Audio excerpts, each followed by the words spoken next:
Hello guys, today we have come with another fresh episode of Industrial Automation PK. So today we have learned FATEC PLC using of timers.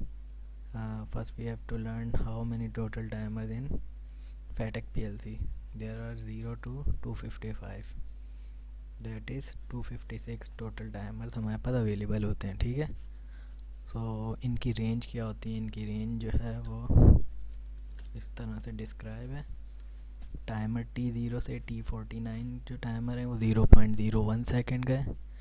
And T50 से T199 0.1 second का है.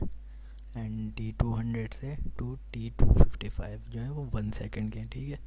अब हम एक काम करते हैं, ये तीनों टाइमर्स यूज़ करते हैं अपने प्रोग्राम में और देखते हैं, ठीक है. Let's start the video.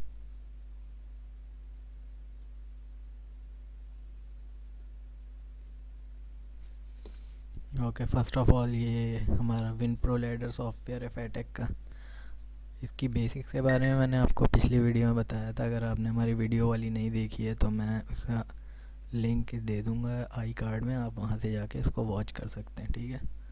सो अभी हम पहले बात करते हैं, कॉन्टैक्ट लगाते हैं, हम एक लॉजिक क्रिएट करते हैं टाइमर के लिए, ठीक है. इसको मैं नाम देता हूँ X0 का, ठीक है. उसके बाद हम फंक्शन वो अगेन फंक्शंस में जाएंगे, हम फंक्शन यूज़ करेंगे. कोई भी फंक्शन है, कोई भी आपको फंक्शन यूज़ करना है, उसके लिए आपको फंक्शन की कमांड यूज़ करनी पड़ेगी. हम टाइमर काउंटर में आएंगे, हम टाइमर सेलेक्ट करेंगे, ठीक है. यहाँ पे भी आपको क्या बता रहा है, 0 से 255 तक टाइमर, ठीक है. मैं यहाँ ले लेता हूँ T200. T200 जो है 1 सेकेंड का टाइमर है, ठीक है. ओके, यहाँ पे हम लिखेंगे T200. ये हमारा इसने शो कर दिया 1 सेकेंड का, ठीक है. पहले देखें क्या दिखा रहा था, 0.01 सेकेंड. मैंने 200 ले लिया तो ये 1 सेकेंड का हो गया, ठीक है. अब इधर मैं कांस्टेंट वैल्यू दे सकता हूँ, 1 second, 2 second, 3 second, 4 second, 5 second, ठीक है. तो हम इधर दे देते हैं 4 सेकेंड्स, ठीक है. 4 के बाद ओके कर देंगे. हम कहते हैं कि भाई जैसे ही 4 सेकेंड पूरे हो एक आउटपुट हाई हो जाए, तो हम इधर एक आउटपुट लगा लेते हैं Y0 भी. नेक्स्ट कॉन्टैक्ट लेते हैं हम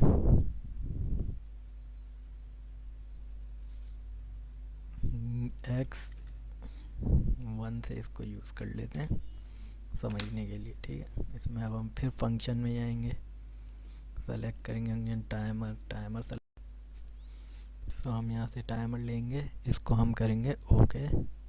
अब हमारा T0 हम यूज़ करते हैं 0.01 सेकेंड. अब मैं इधर 2 करूँगा तो क्या होगा, 2 multiply by 0.07 second, 3 multiply 0.01 second. जैसे इसमें हो रहा था ना, मैंने 4 लिया तो 4 1 सेकेंड से मल्टीप्लाई हुआ 4 सेकेंड हो गया. तो मैं इसमें ले लेता हूँ 3, ठीक है. अब यहाँ मैं एक आउटपुट जनरेट करा देता हूँ Y1 से.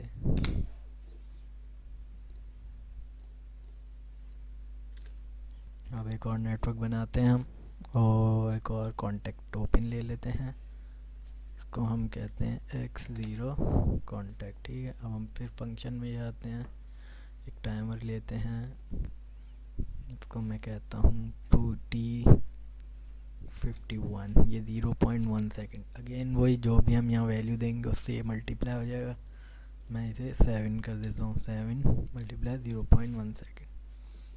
उसके बाद आप यहाँ से कॉइल में आएंगे, इधर एक कॉइल इधर भी ऑन करवा दें Y3. नेटवर्क रिंग कंप्लीट कर लें, ठीक है. ये हमारा लॉजिक क्रिएट हो गई है, ठीक है. अब क्या करेंगे, हम आते हैं अपने PLC में, इसको करते हैं सिमुलेट करने के बाद हम करते हैं PLC को रन पे. ये आपकी जब ब्लिंक करना शुरू हो जाए यहाँ पे लाइट, इसका मतलब आपकी PLC रन पे है.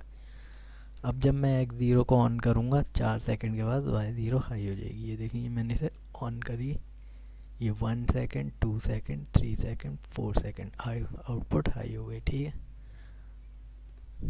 ये मैंने इसे 0 कर दिया, ठीक है. अब मैं X1 को ऑन करूँगा, ये क्या होगा, 3 इंटू 0. ये क्या लिखा है 0.01 सेकेंड, ठीक है। उसके बाद ये आउटपुट हाई हो जाएगी, ये देखें टाइमर चल रहा है।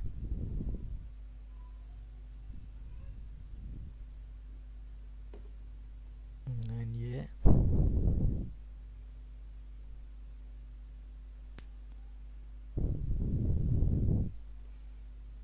ऑफ हो गई। अब हम करेंगे x0 को ऑन। हम इसे ऑन कर दिया, 0.07 0.1 सेकेंड इंटू 7 0.1 सेकेंड के लिए बाद ये ऑन हो गई, ठीक है। तो अब हम देखते हैं इसमें,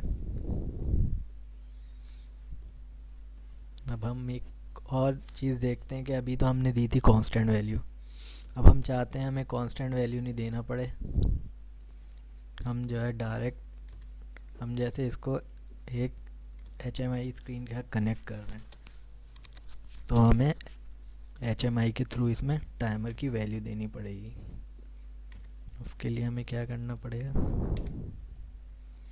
उसके लिए देख लेते हैं। उसके लिए हमें करना है, यहाँ पे हम जहाँ 4 दे रहे थे ना, यहाँ मैं दे दूँगा कोई रजिस्टर एड्रेस।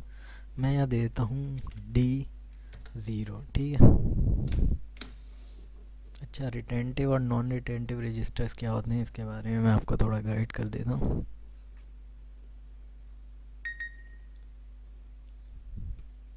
ये जो हमारे D0 से D4095 तक हैं डेटा रजिस्टर, ये रिटेंटिव है, ठीक है।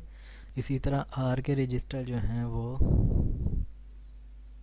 R0 से R2999 तक ये रिटेंटिव है, ठीक है।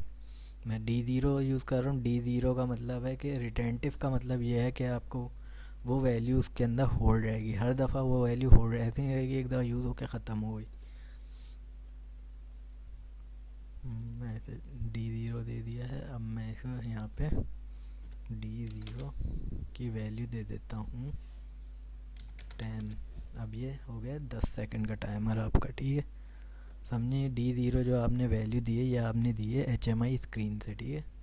अब आप PLC में आएंगे, रन PLC कर देंगे। अब मैं इसको यहाँ से ऑन करूँगा।